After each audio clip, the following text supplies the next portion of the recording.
The quantum-encrypted transmission arrived at the Confederation's xenological monitoring station with all the subtlety of a whisper.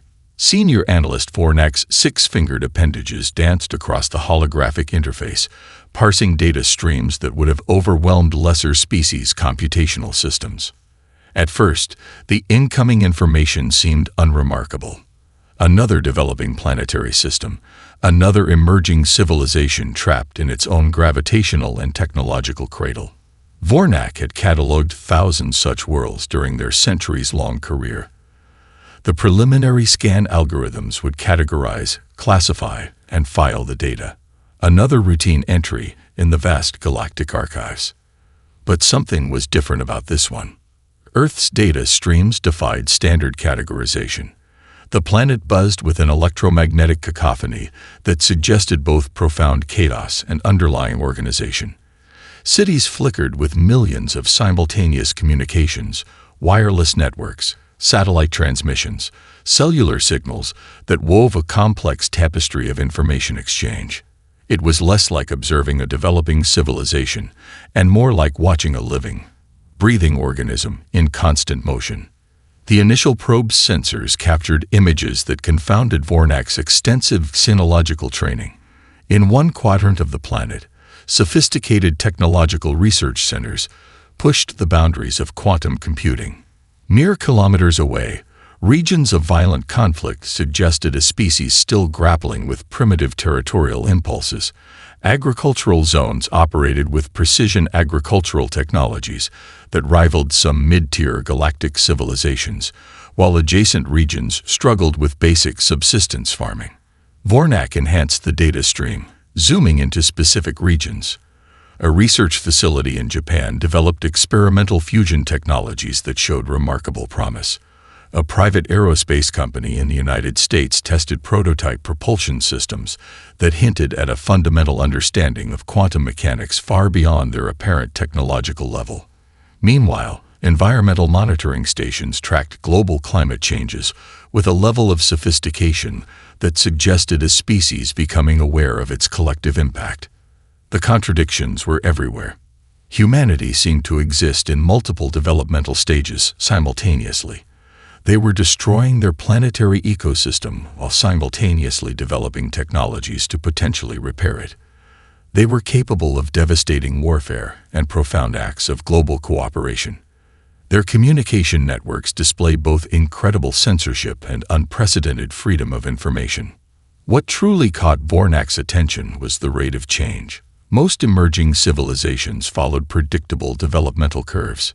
Technological advancement happened in measured incremental steps. Humanity seemed to leap, sometimes backwards, sometimes forward, but always with an unpredictable momentum that defied standard xenological models. The probe's advanced scanning systems picked up something else, an underlying current of something the Confederation's translation matrices struggled to define. Resilience, adaptability, a species-wide determination that went beyond mere survival instinct. Vornak cross-referenced the data against millions of planetary development records. Nothing matched. Humanity existed in a category of its own. A civilization that didn't just adapt to challenges, but seemed to actively seek them out, transform them, turn potential extinction events into opportunities for growth. The final compilation report would require extensive annotation. Standard classification protocols seemed woefully inadequate. This wasn't just another developing species. This was something else entirely. As the data transmission completed, Vornak realized the report would trigger an immediate emergency review by the Galactic Confederation's highest authorities. Humanity had just become something far more interesting, and potentially far more dangerous, than another entry in the cosmic catalog. Something was coming, and the galaxy was not prepared. The Galactic Confederation's central chamber was a marvel of architectural design, a spherical space that could simultaneously accommodate species with radically different atmospheric and gravitational requirements. Holographic interfaces shimmered between delegates, translating not just language, but complex cultural nuances that often meant the difference between diplomatic resolution and interstellar conflict.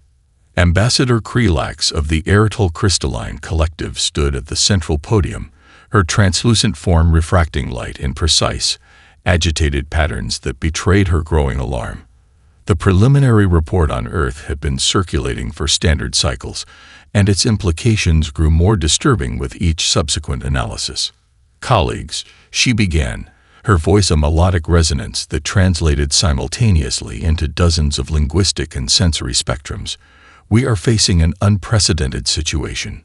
A holographic display behind her flickered to life, showing a comprehensive overview of human technological and social developments. Rapid technological leaps competed with deeply entrenched social conflicts. Military technologies existed alongside unprecedented medical breakthroughs. Communication networks that could spread information globally coexisted with deliberate misinformation campaigns. Representative Zorn of the Mechanical Collective spoke next, his vocoder producing a sound that was part language, part precise mathematical equation. "The statistical improbability of human development defies our most advanced predictive models. They are not progressing. They are mutating." Each delegate brought a unique perspective. The Bioadaptive Consortium saw humans as a potential viral threat, a species so adaptable it could potentially overwrite established galactic ecosystem balances. The Quantum Diplomatic Corps viewed them as an unpredictable variable that could destabilize carefully maintained political equilibriums. Archival historian Grentok, representing one of the oldest species in the Confederation, pulled up historical comparisons. "In 10,000 cycles of galactic observation, we have never encountered a species that demonstrates such simultaneous capacity for self-destruction and extraordinary innovation." A holographic display showed rapid cuts, a human spacecraft launching alongside footage of environmental devastation, advanced medical research juxtaposed with images of ongoing territorial conflicts, quantum computing breakthroughs mere kilometers from regions struggling with basic technological infrastructure. "We cannot allow uncontrolled expansion," Ambassador Krelax declared, her crystalline form now pulsing with an intense, almost luminescent energy. "A quarantine must be established, total and absolute." The debate raged for what would be equivalent to standard Earth days. Each species brought its own perspective, its own fears, its own understanding of the potential threat humanity represented. The Mechanical Collective argued for complete technological isolation, cutting off human access to advanced communication networks, blocking potential technological exchange. The Bioadaptive Consortium suggested more invasive measures, introducing controlled genetic limitations that would slow human developmental potential. But it was the Quantum Diplomatic Corps that proposed the most comprehensive solution, a multi-layered quarantine that would not just limit human expansion, but actively monitor and potentially redirect their developmental trajectory. "We will create a zone of controlled uncertainty," proposed to Diplomatic Coordinator Vexna. "They will be allowed limited technological development, but any breakthrough that threatens galactic stability will be redirected." The final vote was unanimous. Earth would be designated a Class 5 restricted zone, a classification reserved for species deemed too unpredictable to be allowed unrestricted galactic interaction. What none of them realized was that humanity had already begun to outgrow their carefully constructed limitations. The quarantine was not a cage, it was merely a challenge. And challenges were exactly what humans were best at solving. The Cambridge Advanced Research Complex didn't look like a place that would change the course of human history.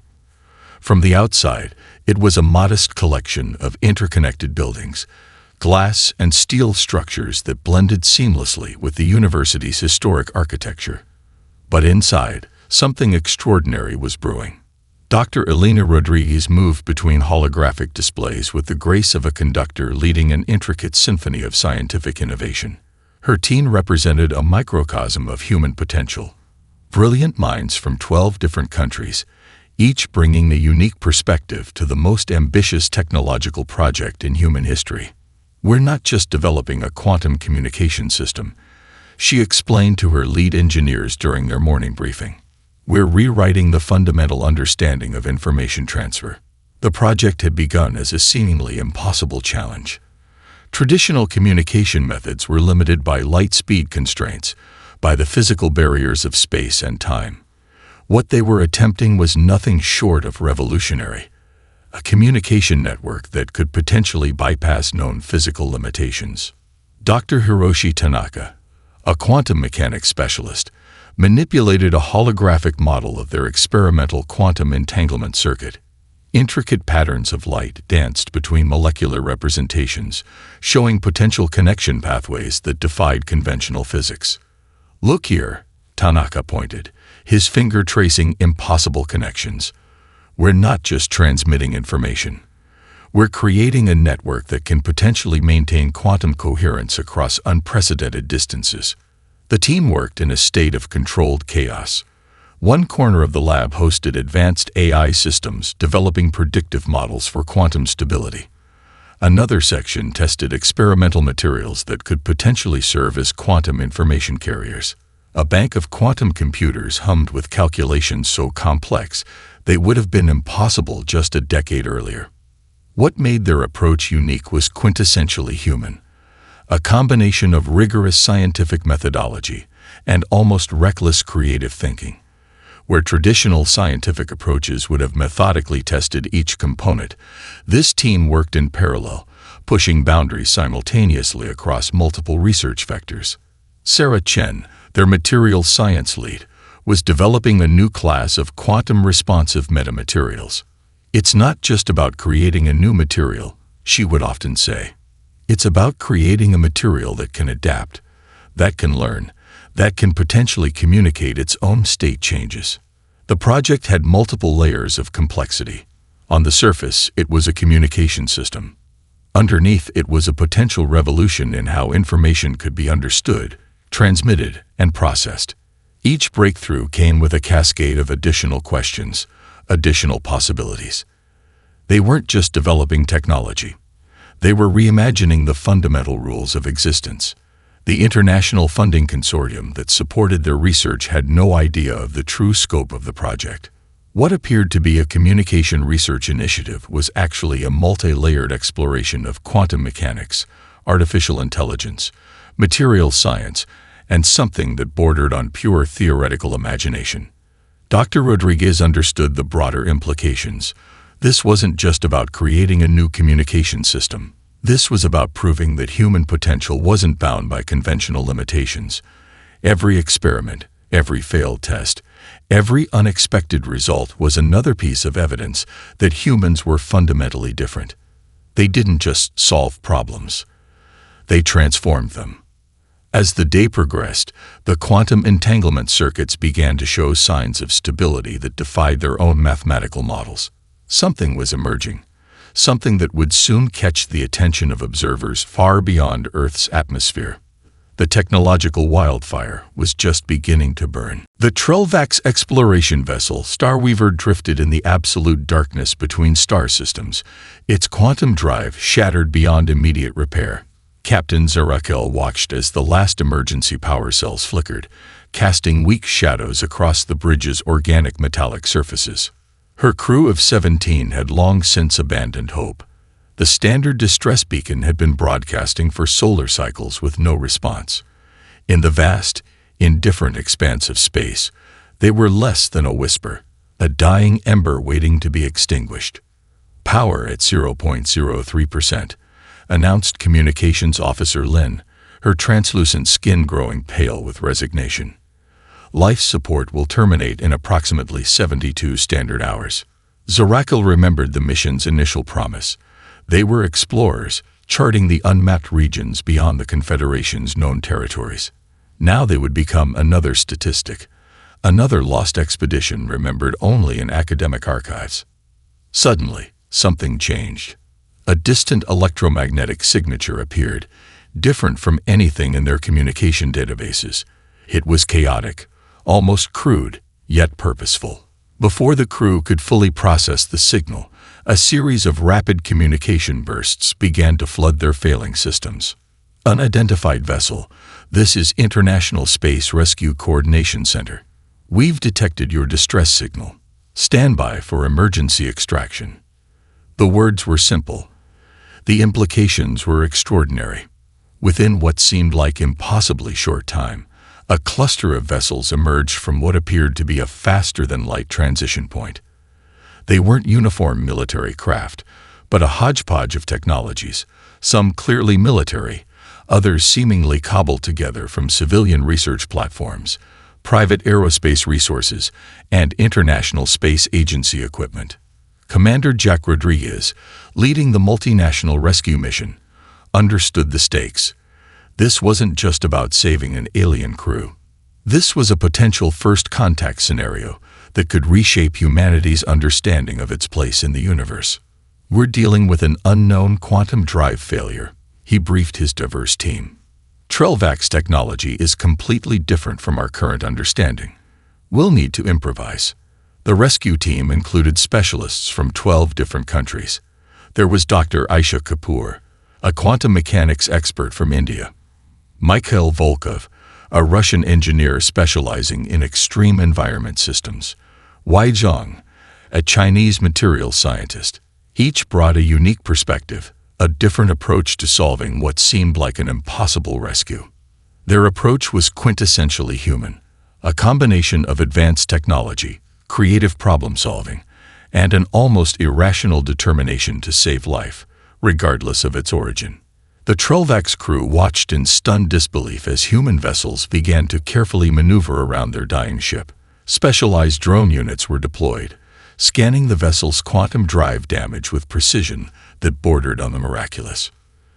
"They're using a combination of quantum entanglement mapping and adaptive repair nanites," Lynn whispered, her translation matrix struggling to comprehend the methodology. Commander Rodriguez's voice crackled through their communication systems. "We're going to stabilize your quantum drive and initiate emergency extraction. Prepare for potential spatial-temporal fluctuations." What followed was a rescue operation that would become legendary, not just among humans, but across multiple galactic civilizations. The human team didn't just save the Trelvac's crew. They did so with a combination of technological innovation and what could only be described as audacious hope.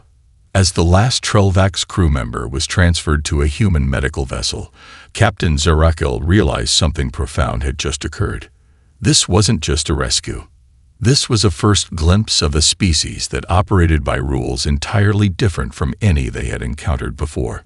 Humanity had just entered the galactic stage, not through conquest, but through an act of unprecedented compassion. The Global Integrated Research Nexus wasn't a single location, but a distributed network of the most brilliant minds humanity could assemble.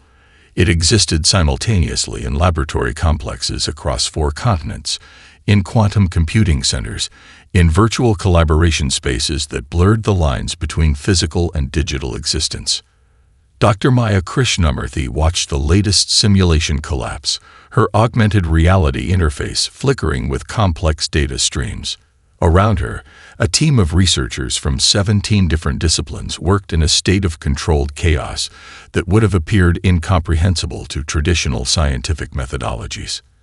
"Computational failure," announced the AI assistant. "Molecular reconfiguration model exceeded predictive parameters." Most research teams would have seen this as a setback. For Maya's team, it was an opportunity. "Reset parameters," she commanded. "Incorporate quantum uncertainty principles from the Osaka breakthrough. Let's see how that changes our adaptive modeling." The research focused on something far beyond traditional scientific boundaries. They weren't just developing technology. They were creating systems that could learn, adapt, and evolve in real time. Artificial intelligence had transformed from a tool to a collaborative partner, a symbiotic relationship that defied previous understanding of technological development. In a parallel research center in Brazil, Dr. Carlos Mendes was pushing the boundaries of medical technology. His team had developed genetic optimization techniques that could potentially address hereditary diseases at their molecular root. But it wasn't just about treatment. It was about understanding the fundamental potential of human biological systems. "We're not repairing," Mendes often told his team. "We're evolving." The technological leaps happened simultaneously across multiple domains. Materials science produced metamaterials that could change their molecular structure in response to environmental conditions. Quantum computing systems developed predictive models so complex they bordered on prescience. Artificial intelligence moved beyond algorithmic processing into something that resembled genuine creativity. What made these developments uniquely human was the underlying approach. Where other civilizations might approach technological development with careful, measured steps, humans treated innovation like an extreme sport. Each breakthrough came with a cascade of additional questions, additional possibilities. The Confederation's monitoring systems struggled to comprehend the rate of change. Traditional developmental models suggested technological progress followed predictable curves. Humanity's progression looked more like an explosion, unpredictable, multidirectional, fundamentally transformative. In a converted warehouse in Detroit, a team of engineers was developing adaptive robotics that could reconfigure themselves in real time. The lead engineer, Sophia Chen, explained their approach with a characteristic human blend of technical precision and creative vision. It's not about creating a machine that can do a specific task, she said during a global research symposium. It's about creating a system that can understand the task, adapt to unexpected challenges, and find solutions we haven't even imagined yet. The medical breakthrough came almost accidentally. A neural interface designed for prosthetic limb control revealed unexpected potential for treating neurological disorders. A quantum computing system developed to model climate change produced insights that could revolutionize energy production. An artificial intelligence created to optimize shipping logistics demonstrated capabilities in medical diagnosis that surpassed human specialists. These weren't isolated incidents. They were evidence of a fundamental difference in how humans approached technological development. They didn't just solve problems. They transformed them. As another simulation collapsed and reformed, Dr. Krishnamurthy allowed herself a small smile. The Galactic Confederation was watching, and they had no idea what was coming. The technological wildfire was just beginning to spread. The Confederation enforcement fleet arrived with the clinical precision of a surgical strike. 17 capital ships, each a marvel of advanced technological design, emerged from quantum translation space at the edge of the solar system.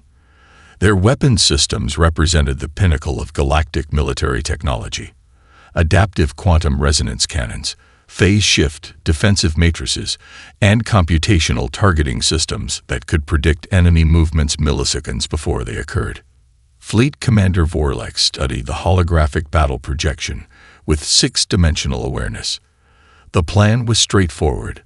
Establish a total quarantine, neutralize any potential human resistance, and reinforce the Confederation's mandate.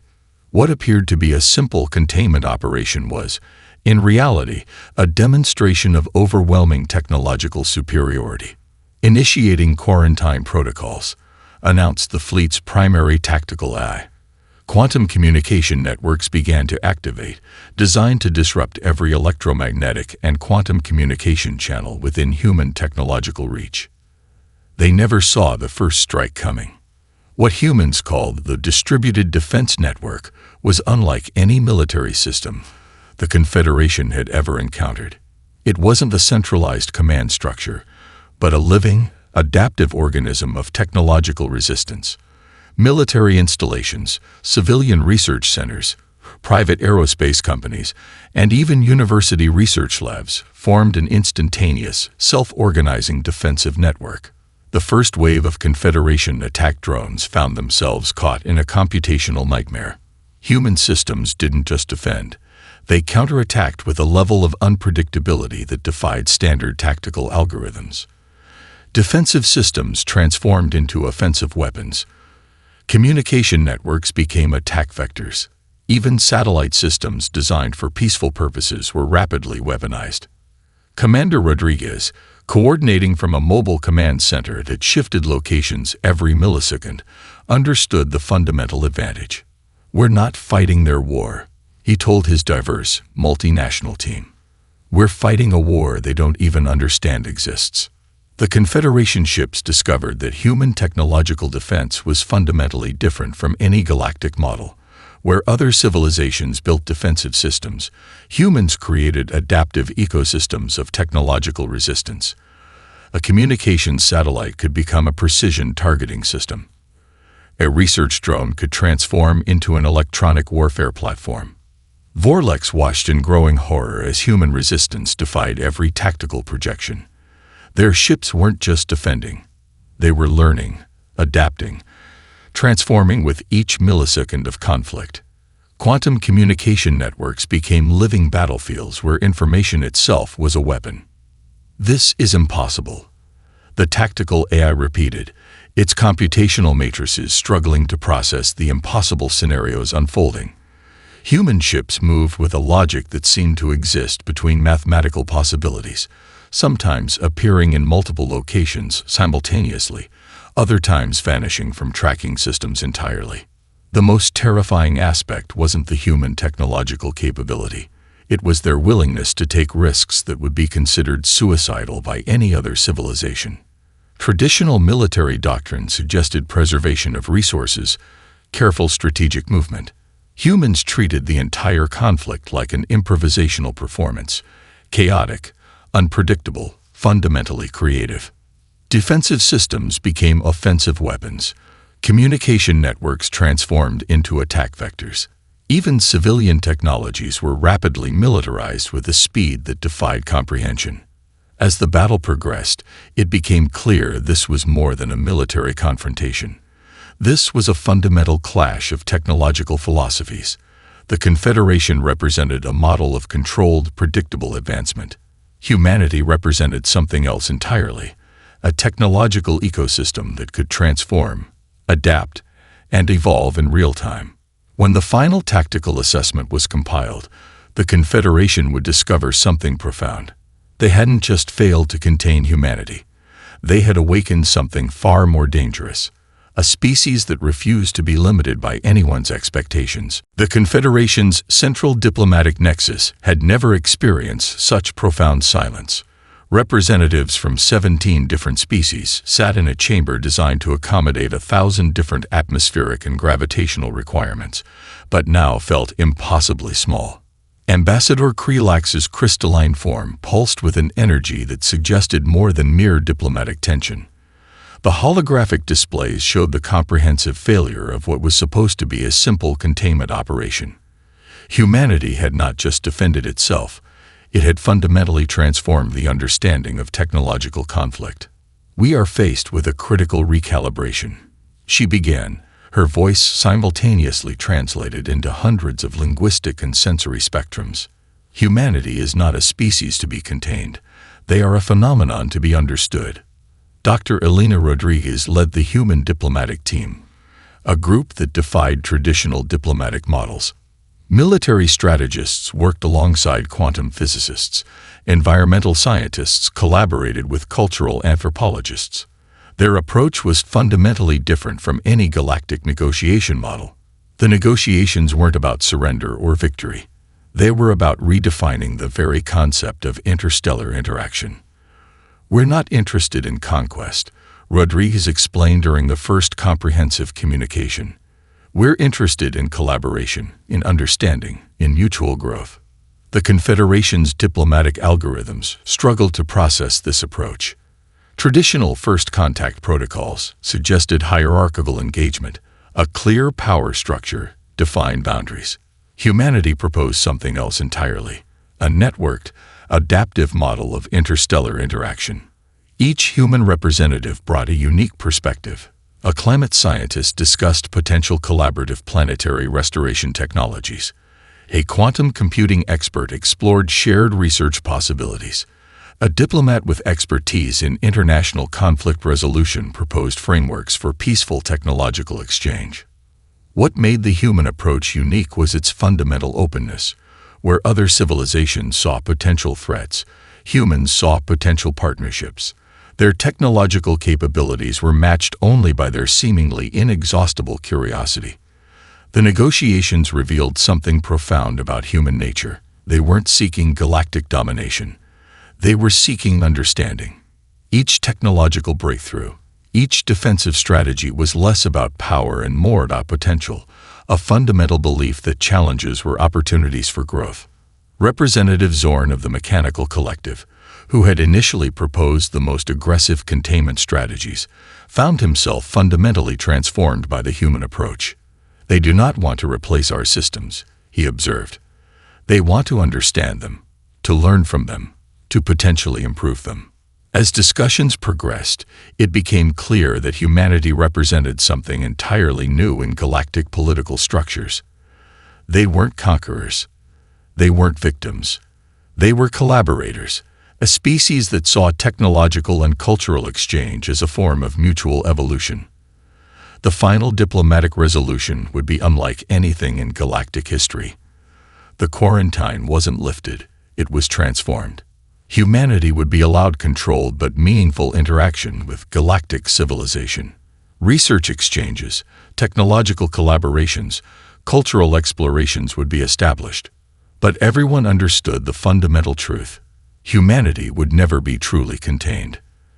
They were a force of nature, unpredictable, transformative, fundamentally optimistic about the potential of collective growth. The galaxy was about to change, and humanity would be at the center of that transformation. The Galactic database entry for Earth underwent its most comprehensive revision in millennia, where once it had been a stark warning. Off limits, no exceptions, it now represented something far more complex, a living document that captured the essence of a species that defied traditional categorization. Vornak, the senior analyst who first detected humanity, now led the comprehensive documentation team. Their crystalline computational matrix had been fundamentally transformed by the human encounter, a metamorphosis that suggested even the observers could be changed by the observed. The new database entry read less like a clinical report and more like a living narrative. It captured not just technological capabilities, but the underlying human spirit that made those capabilities possible. Humanity represents a unique evolutionary model, the entry began. Not just a species, but a dynamic, adaptive ecosystem of potential. Research stations were established, not as observational outposts, but as collaborative centers of mutual exploration. Human scientists worked alongside representatives from dozens of alien civilizations, each interaction a testament to a fundamentally different approach to knowledge. Dr. Elena Rodriguez, now leading the Interstellar Collaborative Research Initiative, understood the deeper implications. These weren't just scientific exchanges. They were a fundamental reimagining of how different species could interact, learn, and grow together. The technological breakthroughs came rapidly and from unexpected directions. A joint research team developing quantum communication systems discovered methodology that could potentially revolutionize faster-than-light information transfer.